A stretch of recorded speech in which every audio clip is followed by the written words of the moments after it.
You're wet. अब हाल फिलहाल में मैंने 2020 की पॉलिश मूवी 365D नहीं देखी, जो कि एक रोमांटिक एरोटिक ड्रामा मूवी है। तो मैं इसके बारे में बात क्यों करने जा रहा हूँ, क्योंकि ये पिक्चर बहुत ही ज्यादा प्रॉब्लमेटिक थी। जिस तरह से इसमें प्यार फैंटेसी कॉन्टेस्ट वायलेंस को दिखाती है, कई सारे सवाल ये पिक्चर उठाती है। तो सबसे पहले इस पिक्चर को अच्छे समझने के लिए हम इसके बारे में थोड़ा सा छोटा सा रिकैप कर लेते हैं, ज्यादा अच्छे जान जाएंगे। तो ये है Don Massimo Torricelli Sicilian mafia crime family का वारिस। पिक्चर जब शुरू होती है तो मासिमो अपने फादर के साथ एक ब्लैक मार्केट की डील कर रहा होता है। उसी के साथ उसे बीच में एक लड़की दिखती है, जिसके कारण उसका ध्यान थोड़ा सा भटक जाता है। कोई एक नॉनिमस एनिमी माफिया गैंग मासिमो और उसके फादर को गोली मार देता है। उसका बाप तो वही मर जाता है, बट मासिमो नहीं। और ठीक 5 साल समय बीतने के बाद अब मासिमो अपने फैमिली बिजनेस को कम्प्लीटली संभालने लगते हैं। लेकिन साथ ही में अब भी उस लड़की की याद आती रहती है, जिसको एक ही बार बीच में देखा था, जिसके कारण उसका ध्यान भटकने के कारण उसके बाप की जान चली गई थी। और इन्हीं सब बातों के बीच में वो बीच वाली लड़की की भी तो अपनी जिंदगी चल रही है। शुरू में तो वो एक स्ट्रॉन्ग इंडिपेंडेंट लड़की की तरह दिखाई जाती है, मार्टिन नाम के लड़कों के साथ डेट कर रही होती है, जो उसके जितना चाहिए उसका अटेंशन नहीं दे रही है। तो जब लोरा BL 29 बर्थडे अपना मना रही होती है, तो अपने वेकेशन के दौरान मासिमो को वो लड़की मिल जाती है, जिसको लेकर वो सालों से परेशान था। और तभी वो एक डायलॉग बोलता है, Are you lost, baby girl? तो भाई माफिया होने के नाते मासिमो को ना सुनने की आदत नहीं है। मासिमो लोरा को कितना पल लेती है और इस होप में कि उससे वो प्यार करने लगेगी। अब ये तो ऑब्वियसली बात है, वो मना तो करेगी। तो वो उससे हार्ट होने के बजाय वो उससे एक डील करता है कि आज से 3 से 65 दिन तक वो उसके साथ रहेगी, जब तक उसे उससे प्यार ना हो जाए। और अगर फिर भी नहीं होता है तो वो उसे जाने देगा। हालांकि मासिमो का ऑफर लोरा पे फोर्सफुली थोपा गया था। I'm not a bag of potatoes that you can transfer without my permission. If that's your idea how falling in love with you looks like, you're fucking wrong.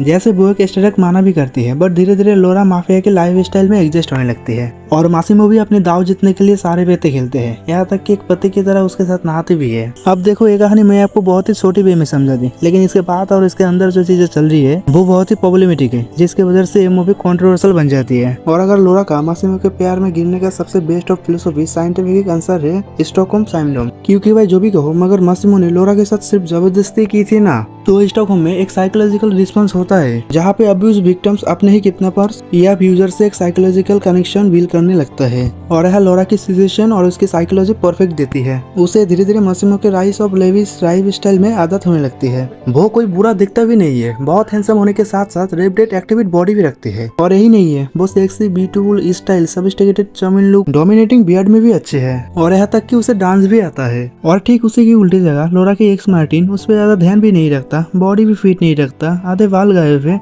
अमीर भी नहीं है और कपड़े भी ढंग से नहीं पहनता, उससे टीट करता है। और सबसे बड़ी बात यह है कि उसके साथ रहने के बावजूद लोरा सेक्सुअली फिटनेटेड है। मगर यहाँ पे एक बात और आती है कि मूवी की शुरू में अपने लोरा इंडिपेंडेंट स्ट्रॉन्ग और डोमिनेटिंग लड़की की तरह दिखाई जाती है। अपने सही रहने पे वो आने जबकि सुप्रियन से लड़ पड़ती है, बहुत ही ओपन भी जाता था की है। बट जब मासिमो उसे किडनैप कर लेते थे, तब वो एक डिस्टर्ब वाले ट्रिप क्यों दिखाती है। इतना टिस कैरेक्टर रिलेशन चेंज आना, वो भी किसी बिना मोटिव के। मगर हाँ भाई, बात यहाँ पे समझ आती है कि मासिमो एक माफिया है।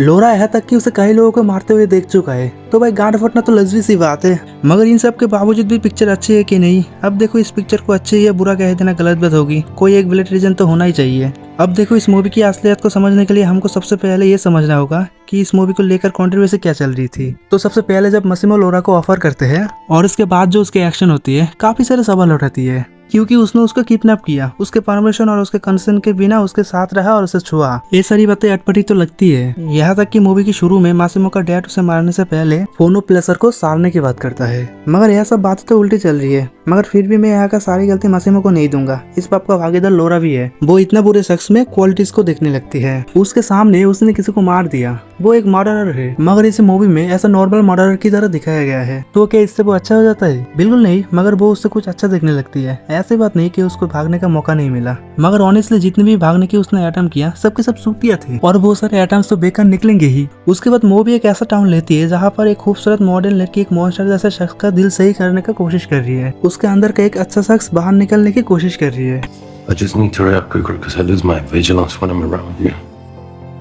लेकिन अब वो चाहती तो वहाँ से भाग सकती है, लेकिन वो वहाँ से भागना नहीं चाहता क्योंकि उसे उससे प्यार होने लगा है। उससे अच्छा चरित्र शख्स उसके एक्स मार्टिन था। अब मैं मानता हूँ उसने जो किया, उसने उसे चीट किया, वो भी गलत है, मगर उसने कभी उससे किडनैप नहीं किया।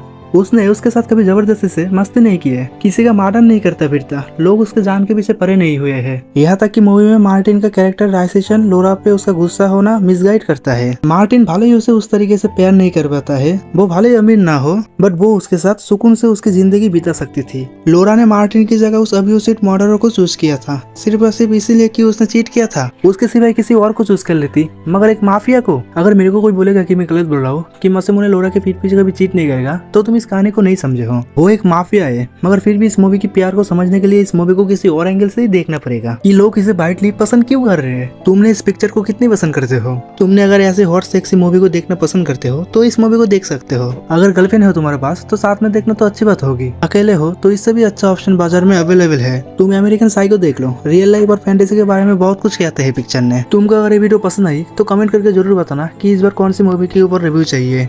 There's much you do not understand. Men are easily corrupt.